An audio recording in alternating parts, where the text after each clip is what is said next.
I'm sitting in the Lotus Eletre Carbon with Sowmya Gopal from Here Technologies, who is going to talk to us about the integration of their platform with Lotus and some other vehicles, I think. Welcome to the show here. Thank you, Allison. So Lotus wanted to have this sports electric car launched in the US, and it's already been launched in Europe.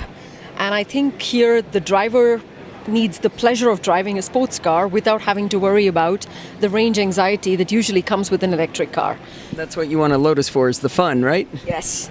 And this means that you just floor the car and go wherever you want to go without having to worry about where should I stop for charging, how long should I charge, because the system takes care of everything. And this is what we did for the Lotus in integrating the navigation experience fully with range management. So basically what happens is we read the data, the battery data that is displayed here. So for example, it says the charge level is 82%. And this means it can exactly tell you how far you can get with such a charge level. And this here shows the range map of where you can get with this charge level. So you wow. I'm going to tell some of the audience it won't be able to see this, but we've got yellow on the map showing where the car can go, and you can see where you can't go yet. And this also means that if I try to go to a long distance location, so I'm going to put in Chicago now just for the fun of it, and going from Vegas to Chicago in a Lotus is going to be a lot of fun, but it also means you have to add automatically charging stops when you get from Vegas to Chicago without the driver having to worry about where should I stop. So the system takes care of everything because Here has a comprehensive navigation solution that takes into account. In 400 feet, turn left onto Convention Center Drive.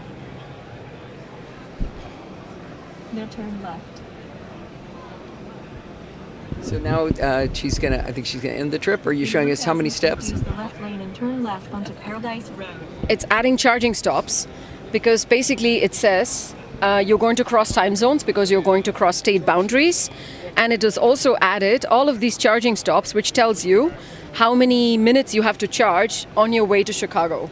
And in every case, you can actually edit the stops to see if you want to have a coffee break or a lunch, so that the driver really only has to worry about where he or she wants to take a break and how they want to enjoy the drive without thinking about whether my charging is compatible with the charging station, whether my car is going to be charged enough. All of that is taken care of by the solution that Here and Lotus is implemented together. So with Here, then, that means that you not only have mapping data, you also have data about where all the charging spots are for the different levels of chargers from all of the plethora of different companies we unfortunately have to deal with right now. Now, does it give you any kind of data on when you're arriving or when you're getting close to needing to charge to tell you whether there are enough ports open for you? Yes, we also have the availability information.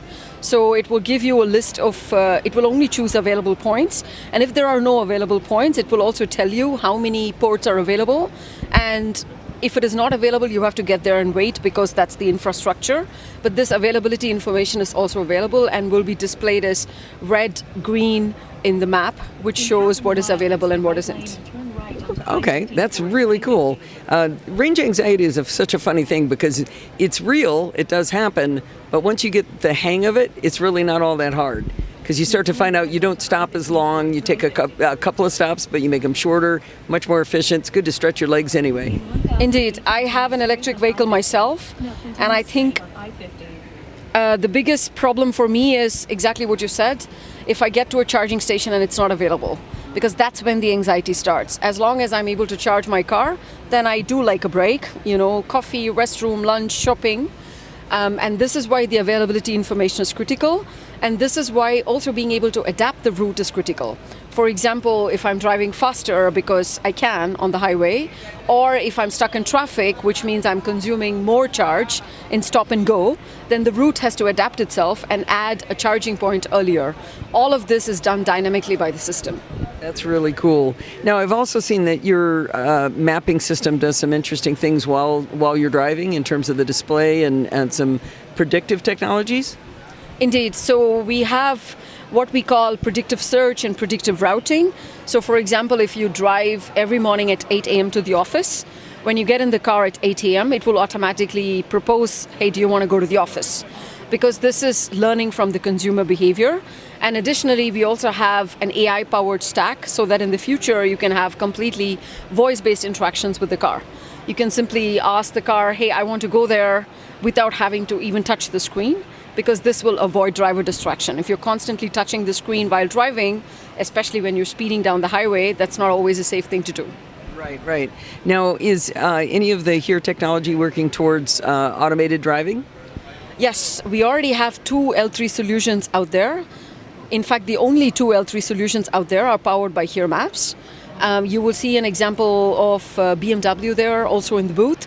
And we also have Daimler or Mercedes that is doing an L3 solution based on HERE Maps. Lotus is working on adding some of the ADAS functionality in the future, but as a Lotus driver, my pleasure comes from driving the car myself rather than the car driving itself. So that's really important to know your audience, right? So you're sitting in a big fat BMW 7 Series, you want to relax, right? Yes. But here you're playing with the car.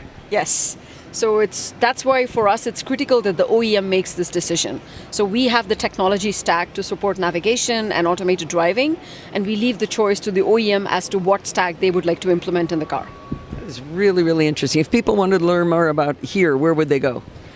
We have Here We Go apps on the App Store, or they can go to here.com website. Very good. Thank you very much. This was fascinating. I didn't know any of this before you started. Thank you, Allison.